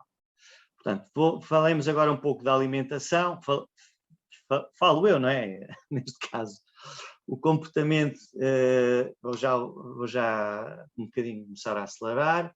Portanto, o estudo em 94 apontava claramente para uma dieta muito baseada em alimentos de origem doméstica, sobretudo ovelhas, cabras, estes ungulados seriam, de facto, domésticos, mas também uma presença importante de alimento silvestre. Várias espécies, estão a ver, é uma grande diversidade, nomeadamente lagartos, cobras, pequenos carnívoros, provavelmente animais que ele encontra atropelados na estrada, e de facto era um bocadinho esta a dieta que era conhecida. Anos mais tarde, em 2010, 2011, o João Pedro Godinho fez também recolha de regurgitações e de restos alimentares e encontrou mais ou menos este tipo o estágio dele, a situação do britânico em Ribacoa está disponível na internet, um PDF, podem encontrar facilmente. Também coelhos. O britânico eu assisti apenas uma vez ao que eu atribuo a predação, a caçar uma pequena cobra. Estava relativamente longe, mas vi claramente que a cobra ainda estava viva porque ainda se mexia. Portanto, pode também ter comportamento predador. Mas de facto, é essencialmente quase exclusivamente um necrófago, pequenas aparas, é um animal que encontra os cadáveres muitas vezes logo a primeiro, juntamente com os corvídeos, que se alimenta dos restos do que os outros grandes necrófagos deixam dos seus festins, dos grandes cadáveres, grandes e médios. Aqui um pouco as suas preferências em termos de alimentação estão intimamente ligadas à pecuária extensiva. Eu vou passar a explicar este mapa porque é importante. Este mapa representa a densidade de gado. A densidade de gado, quanto mais vermelha, maior. Aqui é o mapa dos dois parques, das duas ZPEs, aliás, que é a área do Rupis, ZPE do Douro Internacional e a Ribes do Aldoeiro. Portanto, a fronteira passa aqui neste ponteado, mais ou menos, a fronteira Portugal-Espanha, e isto aqui não é o Oceano Atlântico, isto é Portugal. É Portugal, aqui esta pequena ilhota aqui em Mogadouro, aqui na raia de Figueira, Castelo Rodrigues, Sabugal, Almeida, Sabugal não está aqui no mapa, também uma densidade de gado, sobretudo bovino, mais expressiva, mas o alimento, como podem ver, está em Espanha, está na província de Salamanca, que com as suas 500.000 vacas, sentido lácteo, bovinos, tem a maior concentração de vacas em extensiva em Espanha. E isso pode ser a razão principal para a densidade elevada desta espécie e também do grifo no Douro Internacional. Porque do lado português, como podem ver, é o azul, mas não é o Oceano Atlântico, que assim ainda está a 200 km para lá. É de facto uma densidade relativamente baixa de animais de criação, por um conjunto de razões.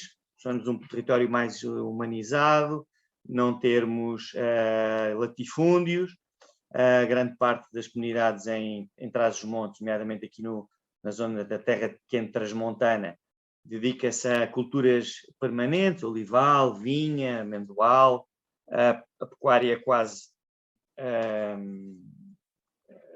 pouco representada, já foi mais.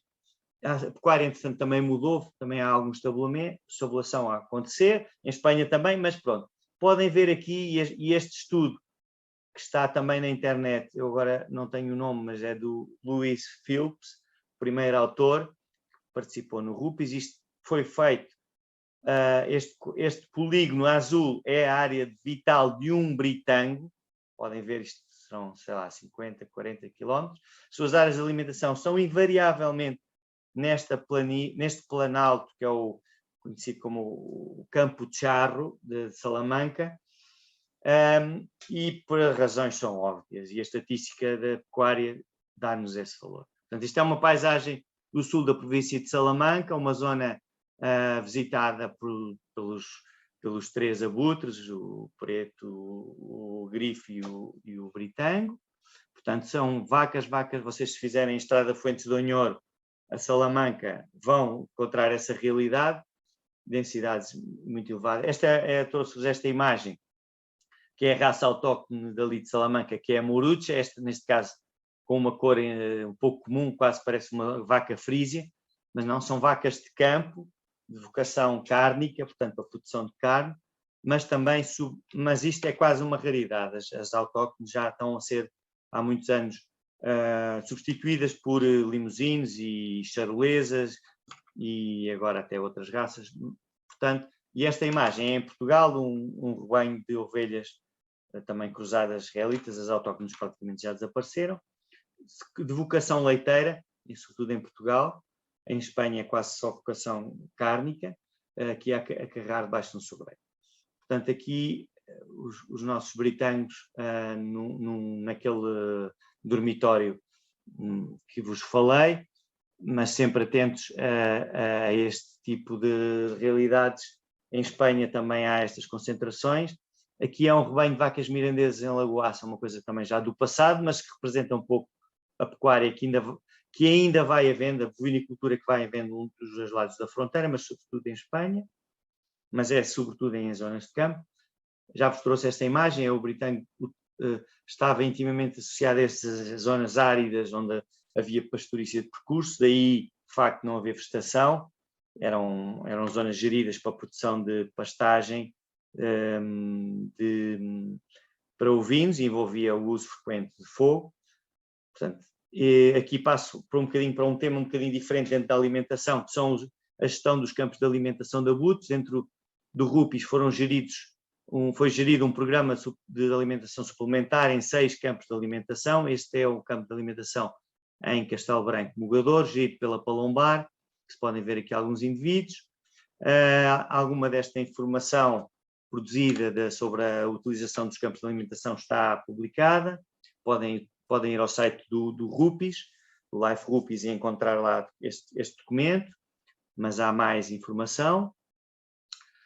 Os alimentadores foram realmente, a meu ver, úteis, ou o programa de suplementação alimentar foi realmente útil, seguiu um protocolo próprio para tentar também evitar que não se alimentassem grifos, e de facto teve alguns resultados, sobretudo nos anos finais do Life, pela tipologia de alimento, pelas técnicas que tanto a Palombar como a ATN, que eram as entidades gestoras, foram as entidades gestoras e são as entidades gestoras destes campos, desenvolveram várias experiências e foram encontrando formas de dar suplemento alimentar a esta espécie, e o que se assistiu dentro do Life RUPIS foi um aumento da taxa de voo, do número de casais, do número de crias que são produzidas por casais com sucesso. E esse, de facto, foi um indicador positivo no Life RUPIS devido à utilização de campos de alimentação. Chamo-vos também a atenção a este estudo do José Jambas, publicado na revista Quercus, sobre também experiências que ele fez e muita observação, horas e horas de observação da conduta dos britânicos mediante alimentação artificial. Uma das informações novas que a partir deste estudo dá ênfase ao consumo de insetos ligados aos cadáveres e mesmo que estão no solo e que eles se alimentam, e pode de facto estar a ser um aspecto da sua biologia que estejamos a dar pouca importância. Isto mais uma paisagem do campo típico aqui em Lagoaça-Bruçó, onde os britânicos se alimentam, com esta realidade que é constante medidor internacional, que são as linhas de alta tensão, por haver aqui barragens de produção hidroelétrica. Portanto, e agora, passando para a nidificação, para ilustrar um pouco a nidificação desta espécie também no Douro Internacional, esta fotografia escura, espero que vocês a consigam ver nos vossos ecrãs, representa bem a realidade dos ninhos mais profundos, alguns deles de grande dimensão, em que pode entrar quase um ser humano para lá, quase uma autênticas cavernas escuras, portanto, que esta espécie utiliza para nidificar. Em 94, no âmbito do meu estágio, fiz a partir de, sei lá, de cerca de 40 ninhos, fiz uma avaliação e representava 40% em gruta e só 3% em patamares desprotegidos. Quase sempre estavam em fendas e frestas. Eu trago agora aqui algumas imagens. Uma fenda aqui oblíqua, estão a ver aqui o britânico, uma imagem minha, está com pouca qualidade. Isto é o ninho, mas é mais profundo. Em geral, ninhos em diferentes alturas das escarpas, isto é em xisto. Aqui outro ninho, neste local, também é uma fissura, que eu vos vou mostrar uma imagem mais à frente, onde cabe perfeitamente um homem lá dentro. Perfeitamente não, mas cabe uma pessoa pendurada, apesar de ser inacessível. Portanto, uma paisagem típica do setor, bem posta, isto é em Sendim. Outro ninho de aspecto cavernícola, estão a ver, tirado de longe com o telescópio. São grandes cavidades nestes granitos. Uma cavidade típica de horizontal, o ninho é alguns aqui para dentro, é sempre um cabo dos trabalhos, entre aspas, contar os juvenis, que são, ou ter a certeza se a espécie nidificou, porque é tão escuro lá para dentro, e estando na outra margem, este ninho é em Espanha, mas a outra margem está a uns 200 metros, e metendo o telescópio, pura e simplesmente não se consegue ver o interior, a não ser quando a cria se assoma, começa a fazer os primeiros movimentos e a passaritar neste patamar. Aqui neste caso estava o adulto à porta, mas pronto. Este é o mesmo ninho que já tinha mostrado há pouco, é o ninho típico, aqui com o material, muito material linhoso, sempre com uma boa cama de lã no seu interior. É o típico ninho britânico que se vê, é sempre as lenhas acabam por depois vir a cair dessas fendas para fora. Falar um pouco agora da migração. O britânico passou de ser uma espécie muito pouco estudada há 20, 30 anos, mesmo a nível internacional, para ser neste momento das espécies, em virtude da sua regressão e da falta de conhecimento sobre a sua biologia, tem havido vários programas de marcação. Eu no MoveBank encontrei pelo menos 10 na plataforma MoveBank, onde muitas equipas inserem os seus dados e utilizam para visualizar os dados dos movimentos migratórios e não só, dos movimentos das aves marcadas. Pelo menos 10 estudos que estão lá no MoveBank de diferentes equipas ao longo da Europa. Aqui nem tudo é capturado, não é? Aqui é o Lubomir, um checo, penso um técnico checo que foi contratado no âmbito do RUPIS para a captura dos vários britânicos que se marcaram. Não foram todos ele que marcou, mas ele marcou alguns. Aqui isto penso que até é em Miranda do Douro, Almogador.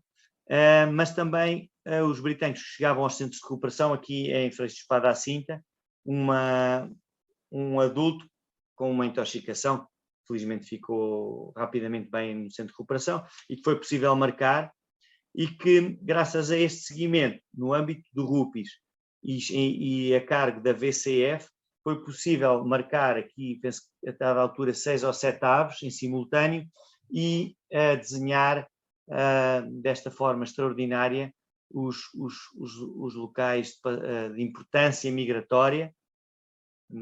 Aqui chegam até a Mauritânia, mas alguns chegam também até ao Mali. Isto ainda era numa fase inicial dos estudos. Aqui falei com o Gonçalo, e até foi o Gonçalo Milias que me chamou a atenção, para trazer um pouco da história do fangueiro, uma ave mediática que foi capturada no Rio Fão pelo fotógrafo Carlos Rio, isto em 2019. Em outubro, um juvenil que se perdeu e foi parar ao noroeste da península, que foi capturado com as asas completamente ensopado de água, numa chuvada, já debilitado, caquético, já sem se alimentar, ter ido para uma zona muito humanizada, onde não encontrou alimento, perdeu-se. De facto, essa ave foi recuperada, levou ali alguns meses, depois foi solta aqui no Douro Internacional e foi fazer então a migração normal para a África, depois voltou em 2020, deu aqui esteve outra vez no Douro Internacional. Nós não sabemos a origem dele, onde é que ele nasceu, mas é muito provável que tenha nascido no Douro, porque ele voltou para aqui e visitou aqui assiduamente zonas no Douro Internacional, no segundo ano em que passou aqui, mas depois também deu uma grande volta pela Península Ibérica, portanto podem ver, e agora voltou e está na Mauritânia, no sul da Mauritânia.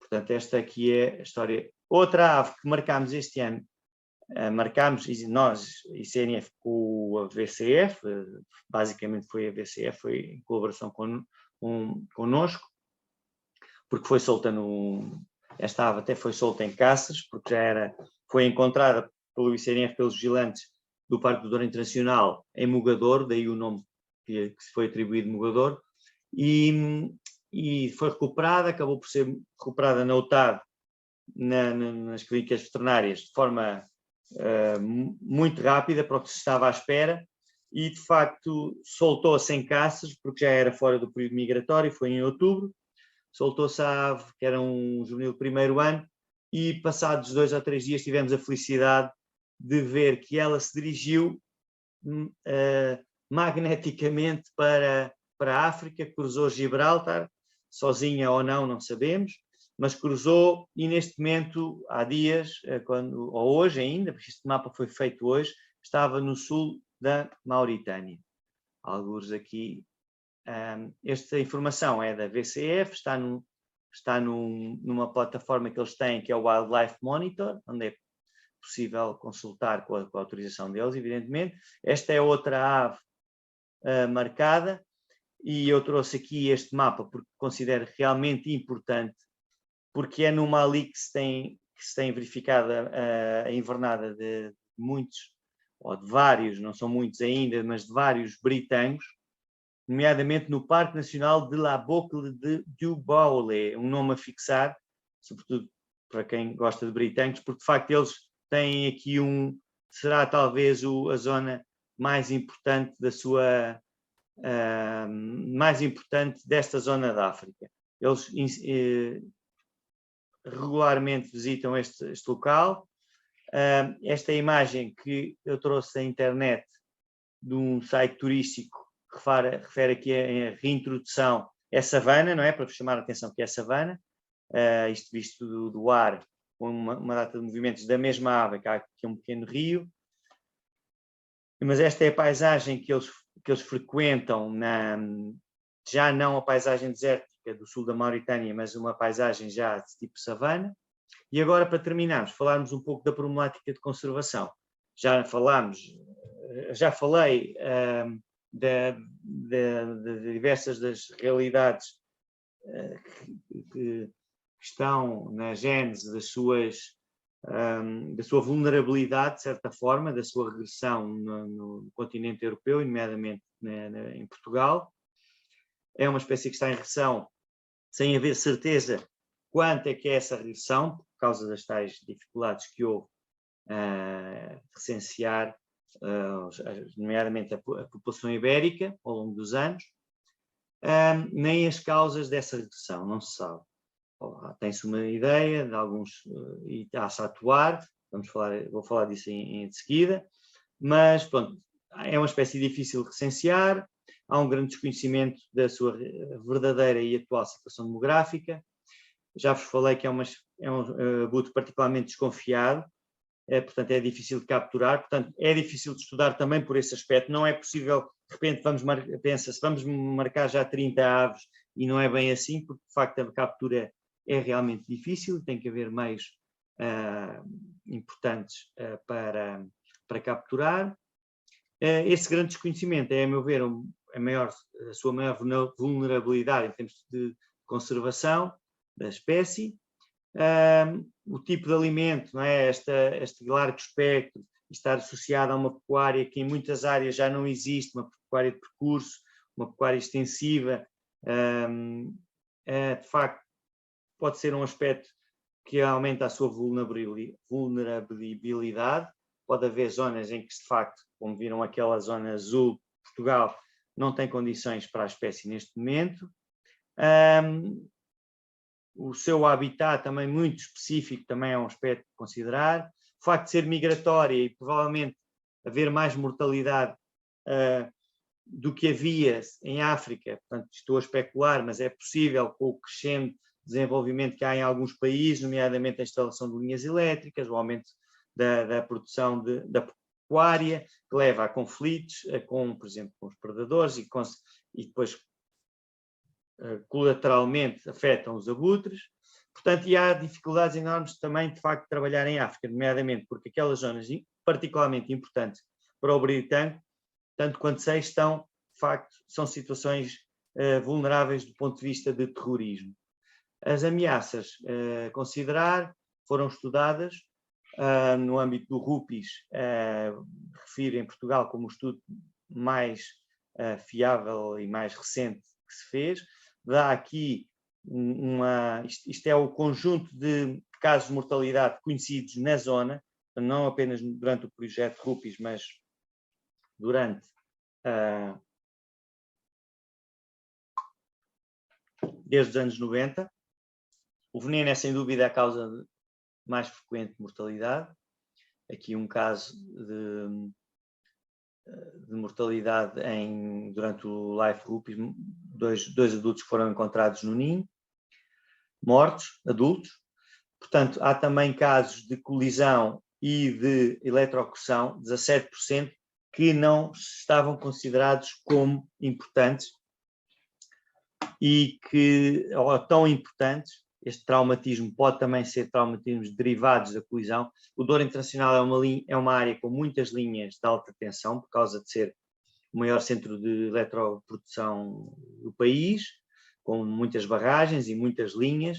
Há, em algumas áreas, 3 linhas de alta tensão em paralelo, linhas a cruzarem o Douro, coisas que vêm desde os anos 50, e, portanto, não há soluções também fáceis para evitar a mortalidade tanto de eletrocução como de colisão, mas tem sido feito um esforço.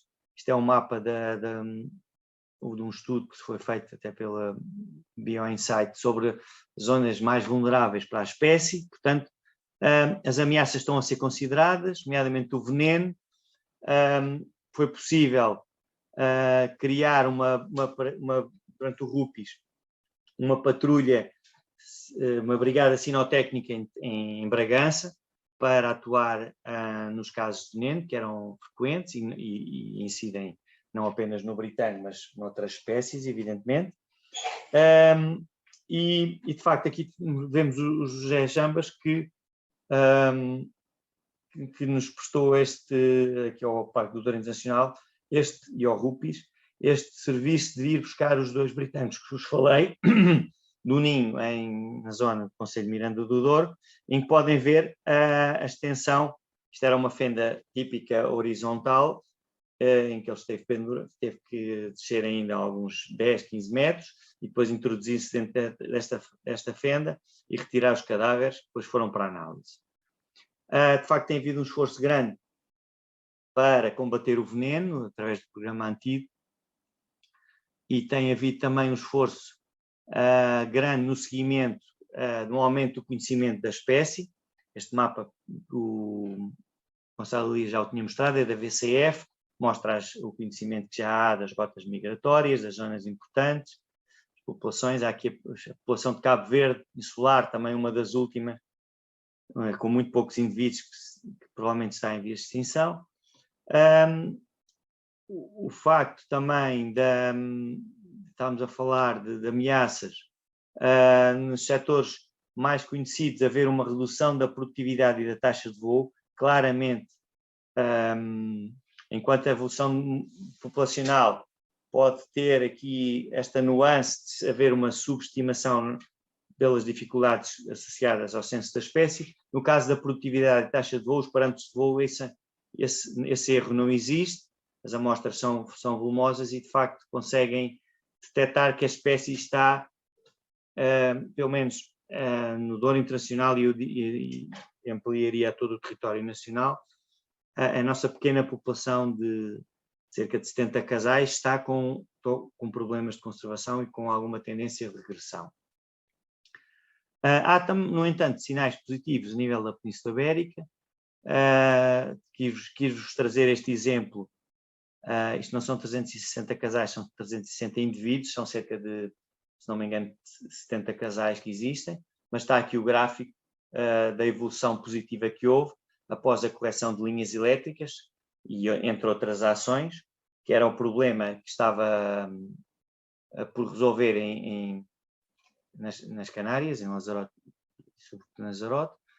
Há um aumento da população invernante, portanto pode haver aqui uma tendência de mudança de padrão migratório que poderá favorecer a espécie, algo que se calhar já assistimos, por exemplo, no caso da soanha branca, que ainda inverna em África, mas tem já uma população invernante na Península Ibérica muito importante e onde há muito alimento e menos ameaças. Outro aspecto positivo é que é uma espécie que responde, pelo menos que respondeu positivamente a um caso de um programa de alimentação suplementar, e de facto há aqui alguns indicadores em Espanha que há um aumento em termos da pecuária, há um aumento da pecuária intensiva, e há também um aumento das presas silvestres em muitas das áreas, que pode também ter, pelo largo espectro trófico que esta espécie tem, podem ser positivas. Pronto, aqui relembrar que está criticamente ameaçada, criticamente em perigo, nas Canárias, só para vos trazer este exemplo de sinais positivos. A situação trófica e a pecuária são fundamentais para esta espécie. De facto, comparem a realidade portuguesa com a espanhola, está em milhões de cabeças. Portanto, nós temos uma reduzida parte da densidade comparado com a Espanha. Reparem que a distribuição, por exemplo, de ovinos e bovinos está sobretudo nesta zona fronteiriça, daí ainda temos uma população também importante nesta zona, no lado português, que se deve sobretudo a estas densidades que são muito maiores que as portuguesas. De facto, Espanha é um país ainda com muita pecuária. Este slide está no sítio errado. Eu queria-vos trazer, este é o mapa da Espanha vazia, que se tem falado muito ultimamente, não é? Devido à demografia humana completamente negativa em muitos dos espaços, tudo que está aqui em negro perdeu imensa população, é sobretudo nestas zonas onde está a maior densidade pecuária. Isto a nível europeu, reparem, Espanha é de facto, conforme dizem aqui os jornais, é o estábulo da Europa deste momento. Um dado interessante a trazer é que de facto existem 62 milhões de cabeças de animais, há grande parte em intensivo, mas que também vai gerando alimento para os necrófagas. Portanto, há uma manutenção também de uma pecuária extensiva em grande parte de Espanha, e isso são dados relativamente animadores para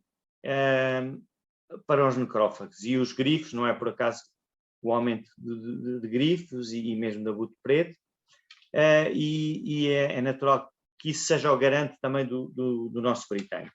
Este mapa é o mapa das ZPANs em Castilla e León, ou seja, as áreas que depois da crise das vacas loucas, entre aspas, foi possível, temos de regulamentação, criar áreas onde os produtores podem deixar os cadáveres ao ar livre. Estamos a falar sobretudo de latifúndios. E aqui as ZPANs em Castilla e León houve uma adesão massiva, portanto também é um dado encorajador para as nossas populações fronteiriças, que beneficiam também desta situação. E é um pouco, acabei por trazer este exemplo deste estudo que muito se falou, não tem nada a ver com o britânico, mas havia um seguimento de grifos e abutres pretos, que diziam que de facto havia aqui uma barreira invisível na fronteira.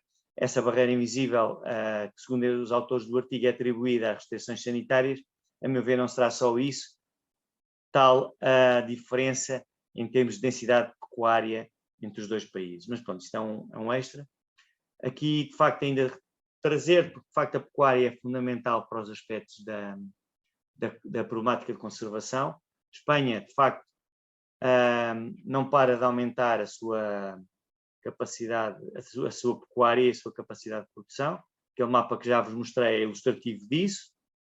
Claro que isso também implica um aumento exagerado, entre aspas, ou pelo menos rápido, da população de grifos. Os britânicos convivem com os grifos, obviamente, mas pronto, é preciso estar atento também ao que se passa com os grifos, porque também há uma situação de poderem ocupar os ninhos das outras espécies em zonas rupícolas. Portanto. E qual é o futuro então desta espécie em Portugal? Depois de termos falado de todos estes aqui já temos começado a falar da problemática de conservação, sobretudo ibérica, mas aqui eu queria destacar que em Portugal há uma estabilidade nas principais áreas. De facto, a espécie reduziu cerca de 20%, mas tudo indica que aqueles núcleos do Douro e do Tejo estão estáveis neste momento, e pode haver esta relação, de facto, com a produção pecuária estar muito próxima. À partida é uma espécie que se irá manter na fronteira, por tudo que já vos falei, sobre a abundância a disponibilidade trófica associada à pecuária. As maiores densidades, as grandes densidades do Douro parecem também manter-se, e isto está incompleto.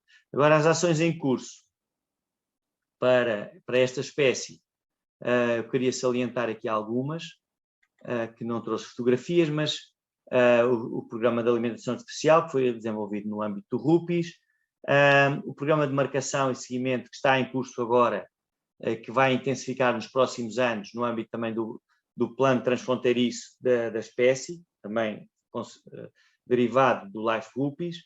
Vai haver marcação de mais indivíduos, muito mais indivíduos nestes próximos anos. Houve também um reforço do programa ativo, falei-vos da Brigada Sinotécnica que existe em Bragança, que está a dar apoio a todas as situações de veneno. Aquele slide que estava ali atrás mostrava, era para vos falar que houve uma coleção que se pode falar muito significativa de linhas elétricas, quer por correção de apoios de média tensão, também sinalização de linhas, de média e de alta. Houve um reforço da vigilância, nomeadamente do ICNF, houve um aumento do número de vigilantes. Há vários planos de ação em vigor neste momento de proteção da espécie. Eu trouxe aqui 3, o Plano de Ação Europeu, o Plano de Ação Nacional e o Plano de Ação Transfronteiriço, derivado do RUPIS, que de facto têm um conjunto, estão todos acessíveis na internet para vocês se precisarem consultar. Todos têm num horizonte de 10 anos, pelo menos 5, 10 anos, medidas muito concretas para esta espécie. De facto, o britânico é um ícone por aquilo que eu vos falei, por ser peculiar na sua biologia, por ser uma espécie emblemática. É um ícone também para o birdwatching e para o turismo ornitológico. E as arribas do Douro, eu não queria acabar esta intervenção sem salientar de facto que as arribas do Douro têm condições para ser o melhor sítio, dos melhores sítios da Europa e de Espanha e Portugal para a observação da espécie. E assim desfrutar e compreender da paisagem, e até uma área privilegiada para estudar esta espécie, nestes 2 parques.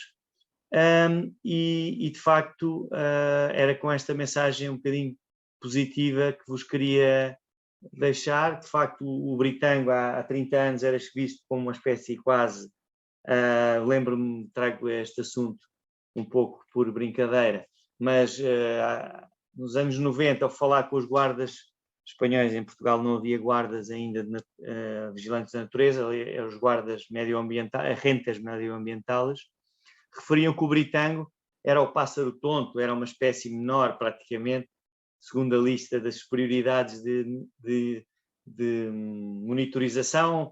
Primeiro estavam as grandes águias, depois a cegonha preta, o falcão, e esta espécie acaba por ficar no fim da lista, e era relativamente abundante, como ainda é em algumas áreas, e era, de certa forma, menosprezada o seu seguimento. Atualmente, isso mudou completamente, é uma espécie que aumentou, que agora já tem um certo sex appeal, contrariamente ao pássaro tonto, é uma silhueta estilizada e